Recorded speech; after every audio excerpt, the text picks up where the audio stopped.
Hello, hello, hello, ladies and gentlemen. If you don't know who I am, my name is Shook. I make videos for NBA. I make videos, well, just NBA now. I gotta stop saying that. But I also do content in my Discord for XFL. If that's something you're interested in, I'll have a link to my Discord down below. But all of these videos get posted on this subreddit right here, DF Sports. You can find my post. My username is Shook here. I post updates with all of the news that comes out. You can talk strategy here with people. You can ask me questions. I will always respond to you. So, yeah, if that's something you're interested in, definitely check that out. If you ever need to get a hold of me privately, you can do so on Twitter. Here is my handle at ToryLangley1992. And so, yeah, let's take a look at my lineups from today. So I'm really tilted at myself. Yeah, I'm pretty mad at myself. Show you guys in a sec. Did I pull up main slate? I did not. I'm really kicking myself. I'll show you why in a sec. Let me go over XFL. But like I said, I do XFL content in my Discord. We've been absolutely smashing the XFL. I play cash for it. Cash games, if you guys don't know what that is, that's head-to-heads, 50-50s, triple ups, double ups, stuff like that. That's what I mainly specialize in. Cash this week, easily. Phenomenal day. I went with Silvers, Smith, Kirkland, Pearson, Burnett, Canella, Brahma's defense. It's just been a print fest. There's such a big edge in XFL.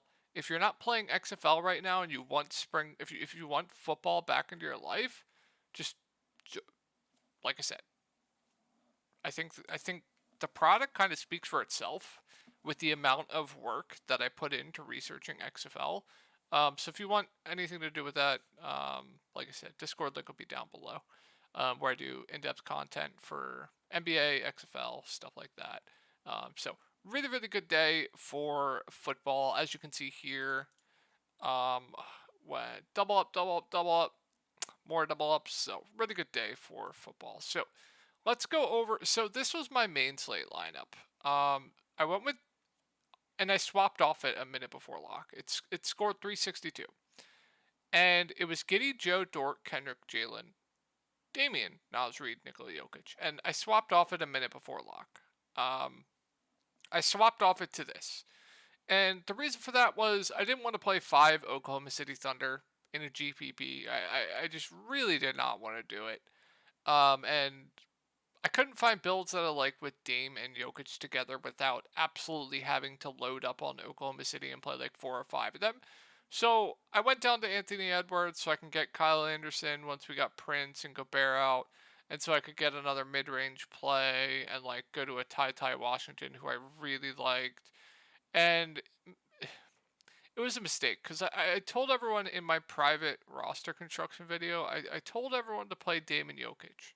And I didn't do that myself. So really kicking myself there. I think it was definitely a mistake to get off Dame. But the core that I had for today was Josh Giddey. He was fine. Lou Dort, he smashed.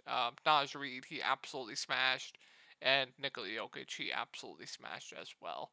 Night slate definitely saved my day. So with XFL and the night slate, it's going to be a positive day overall for me.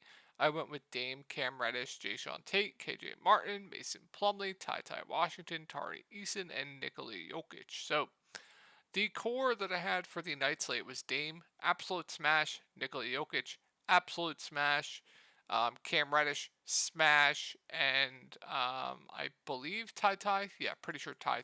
He was fine. Had 3 fantasy points at half. Unfortunate, but 3x day on the night slate. Didn't cash on main. Smashed XFL. Profitable day overall. Nothing you can really complain about there. So I really like this slate for tomorrow. It's only a 4-game slate, but it's going to be a chalk slate. But you guys know I like chalk slates. I like eating good chalk. I think that's how you win in DFS. You play chalk, you get different in a spot or two, print money. I think that's the best way to win in NBA DFS right now. Is play small field GPPs, play a lot of chalk, and then get different in like a spot or two with your lineup. So like what I mean by that, like Go over night slate. Like a lot of chalk, and then I went to a lower owned Terry Eason. I went to a lower owned Mason Plumlee, like stuff like that. And then like main slate, like I said, got to play a lot of chalk and then get different in a spot. Like Kyle Anderson was low owned, Anthony Edwards was lower owned, Ty Washington. So yeah, just play chalk, get different in some spots, but really good slate. So let's go over this four gamer for tomorrow. We have Bojan Bogdanovic, questionable. We have Isaiah Stewart, questionable. Pretty sure he left last game with an injury. Let's talk about if everyone is in, but we also have Jalen Duren out. Bojan, if he's in, I'd like him for GPPs. I just don't know if he's going to be a full go or not with the Achilles injury, but it's a phenomenal matchup against Charlotte. Charlotte's fast pace. Bojan's been their clear number one on offense. I think 6.2K is a little bit too cheap if he plays, so I like Bojan's ceiling for GPPs if he plays. Ivy, Killian Hayes, these two will kind of split the guard duties. I think Killian is a solid value at 3.2K or 4.6K. I think Jaden Ivey is an okay GPP play. Um, James Wiseman's going to start the five with no Jalen Duren. Fouled out in 20 minutes last game. I think right now he looks like one of the best value plays on the slate. I absolutely love James Wiseman tomorrow. Pretty much a free square to me. He looks absolutely amazing. If Isaiah Stewart is in, then I'm not too high on guys like Bagley, Stewart himself, and then I'd probably be off the rest of this team. But let's now talk about it if Bojan and Stewart are out. Then if those two are out, we're going to have to monitor starting lineup. I would think that they move Diallo into the starting lineup or Livers, one of the two, or if both out, they're going to have to move two people into the starting lineup. So maybe it's like they go with Livers and Diallo. I don't know if Bagley would. Let's take a look at the starting lineup last game. So it was Bojan, Stewart, Killian, Jaden Ivey, Wiseman. So yeah, we're just gonna have to monitor what they do with the starting lineup if those two guys are up. But this is what I will say: Bagley's gonna get a big bump if they have no Isaiah Stewart. I think he would look like a really good value play as well if Isaiah Stewart's out. Good point per minute guy. I would assume he'd have to play a decent amount as well. So would like Bagley quite a bit if Isaiah Stewart's out. Not too high on him if he's in. And then like I said, if Bojan's out and they start like Diallo at 3.6K, I think he's a pretty good value. I think, Livers would be playable if they start him at the flatman, basically. I definitely would prefer Diallo. He's the much better point per minute guy between the two, but Livers would be fine for value. So a lot to like with this Detroit team tomorrow, and it's very, very scary. I don't like chalk Detroit slates, but gotta have interest in them tomorrow, definitely. On to Charlotte. So LaMelo Ball's price came down in a much better matchup. I don't understand what they're doing here. He was up to 11K. The price came down. I think he looks like one of the best spend ups on the slate. Smashed in a terrible matchup. Not the best matchup against Minnesota, but a pace up game. He's playing close to 40 minutes game right now. I think LaMelo Ball looks great at 10.3K. I think Terry Rozier is a fine play at 6.8K.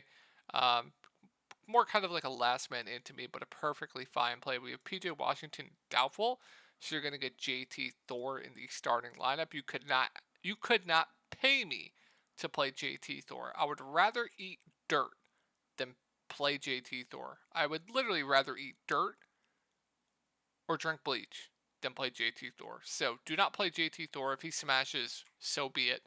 Kelly Oubre, no. Gordon Hayward's been much, much better of late, but I don't know if it's fool's gold or not, but with Kelly Oubre back, he's not going to play as many minutes as he was before, so I feel like the ceiling is a little bit capped there, but he's feels like a pretty safe play to me. Mark Williams, I think, is a solid play at 5.9K. Probably plays around 30 minutes if this game stays close.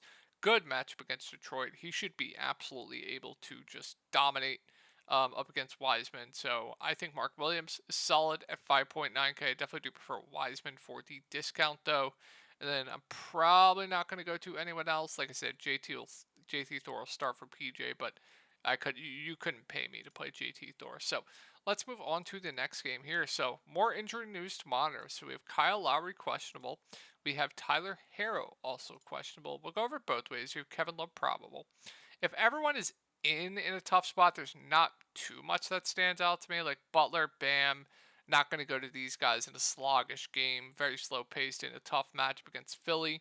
Tyler Harrow has a ceiling, but wouldn't be too excited there. The one guy I'm interested in still is Kevin Love at 5.4K, who's been starting and playing mid 20s minutes. He would have played mid 20s minutes here, but the game got out of hand early. We know he's a very productive player, and I still think he's too cheap at 5.4K. So I do like me some Kevin Love, even in a tough spot going up against Philly. Struce, Vincent, no. Oladipo, no. Kyle Lowry, you couldn't pay me to play this guy either. Cody Zeller will get the backup 5, large field tournament dart. And yeah, so pretty unappealing team if they're in. Pretty unappealing if they're out too. Like I still think Butler and Bam are fine. They're gonna have to do a lot more with no Harrow and no Lowry. They would just be fine plays. Now the prices are up. Excuse me. We'll probably get. Excuse me, guys. I apologize for that. We'll probably get Gabe Vincent in the starting lineup at 4.8K, but 4.8K still seems priced about right. I think it'd be a solid value, but not like an absolute must for me. You're going to get a usage bump for guys like Victor Oladipo, good point per minute guy. I would assume he would have to play a lot more, have some interest in him. Definitely if Kyle Lowry and Tyler Hero are out. So, like the guards, if those two are out, and then I like Kevin Love quite a bit at that price tag. So, that'll do it for Miami. Let's move on to Philly. And I'm not scared of the match for Joel Embiid. He's been absolutely crushing in terrible matchups all season long. Boston, smash. Cleveland, smash. Knicks, smash. Knicks, smash. Orlando, smash. Denver, smash. Like, Embiid is completely matchup proof, so I'm not scared of the matchup whatsoever. I still think, listen, everyone's going to play LaMelo. Everyone is going to play Tatum. I think Joel Embiid looks like one of the best contrarian GPP spend-ups on the slate. Nobody is going to want to play him in this game environment up against Miami. You also have him going up against Jimmy Butler. I know they had that like little feud they had going on. I think Butler like called Joel Embiid a bitch or something. So if you're into like narratives like that, and Joel Embiid seems to play a lot more better like when he's going up against teams that he doesn't like Boston, prime example of that. Who else? Like like bigger teams that like Denver when he's going up against Jokic. Seems like it just tries a lot harder. Like obviously they give their all 100% of the nights, but he just seems like a different animal in like primetime games like Boston, Denver, Miami, stuff like that. So I really like Joel Embiid for GPPs. Obviously it's not a good spot, but he's matchup proof. The only downside is the pace of this game. It's going to be very, very slow. I assume the total in this game is just very, very low. So that's the only downside there. James Harden, has triple double upside, always has a ceiling, but I like playing Harden when the game is faster paced because I feel like he thrives in those. Has much more opportunities in faster paced games to get more rebounds, more assists, more scoring, stuff like that. So not really too into Harden today. Harris, Maxey, they just seem like fine plays at their respective prices. Tyrese Maxey's minutes are all over the place, but if you told me he played over 30 minutes tomorrow, I would like him at that price tag just because he has a high ceiling, but he does have a low floor. So I think Maxey's a good GPP play. Um, Harris seems like a pretty safe play, like a pretty good cash game play, in my opinion. Also playing huge minutes right now. Melton, like I said, same thing with Maxey. Minutes kind of all over the place. So just a tournament only play there. And I'm not going to go to anyone else. What was this PJ Tucker game? Did you guys see this PJ Tucker game last game? What was that? He had 16 rebounds against Boston. Absolutely wild. All right. On the Boston side, tough spot here, but we have no Brown. We have White probable. So Tatum, I think, looks like one of the best point per dollar spend ups on the slate. He's just way too cheap with no Jaylen Brown. So Tatum looks great. Absolutely love Tatum. So no Jaylen Brown. So we're going to get Derek White moving into the starting lineup. He's been very, very productive when one of Smart or Jaylen Brown is out. So looks like a pretty solid play to me at 5.5K. I think Marcus Smart at 5.5K also looks like a pretty good play as well. I don't know how many minutes he's going to play. I don't know why he played 35 minutes here and then only 26 here. Maybe it was a little bit of foul trouble. I'm not entirely sure. I haven't looked at the complete box score for that Philly game, but If we're going to get mid-30s minutes from Marcus Smart with no Jaylen Brown, he's just too cheap as well. So I really like the guards here for Boston, that being White and Smart. Maybe give a slight edge to Smart, but could be wrong there. The bigs, no. One of the toughest matchups against bigs in the league, so I'll gladly pass there. And I'm not going to go to anyone else. I don't think we have to go to Grant Williams on this slate. So let's move on to the Knicks. So once again, tough spot here, but Randolph, Brunson, these two are going to play close to 40 minutes as long as this game stays close. Both are going to be the clear number one, number two on offense. No issue if you want to go there. I believe it was two slates ago. I was extremely high on the Knicks as contrarian plays, and they both absolutely smashed. Maybe it was just Randall. I know a lot of people in Discord got to Randall that day, and it worked out well for them. But they're fine, just tournament only plays. I think RJ Barrett finally had a good game, but minutes kind of down of late. I think at 5.8K, that's a bit overpriced for the minutes he's playing right now. I think Mitchell Robinson is an okay GPP play. Just once again, the matchup's bad, but Mitchell Robinson legitimately has 50 fantasy point upside as long as he can stay out of foul trouble. So always a good tournament play when he's this cheap. So like Mitch for GPPs, quickly overpriced. Grimes not getting enough minutes right now with what's his name, Josh Hart on the team. Josh Hart not playing enough for me to go there as well. So mainly the top guys here, Mitchell Robinson for me on the Knicks, and then we have the probably the most unappealing game to me on the slate outside of Miami, Philly. I mean, all three of these games are pretty unappealing outside of Detroit, Charlotte, but Banchero's still overpriced. This guy's dropped off so bad. I remember when I was in the hospital and he was just absolutely nuking slates, and don't really know what's happened.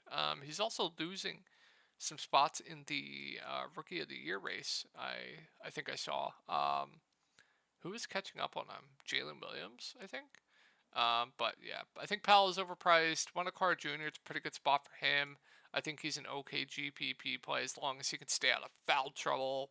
So like Wendell Jr., full price for me. Franz price for me. Cole, no. Suggs probably plays mid 20s minutes. Fine option. Solid, I guess, at that price. Gary Harris in play, but has 30 shots to reach value. Pretty frustrating roster, if you ask me. And I'm not going to go to anyone else. Let's move over to the Pelicans. So, no Zion. So, Ingram at 8K, going to lead this team in usage. I believe he has like a 30% usage rate with no Zion.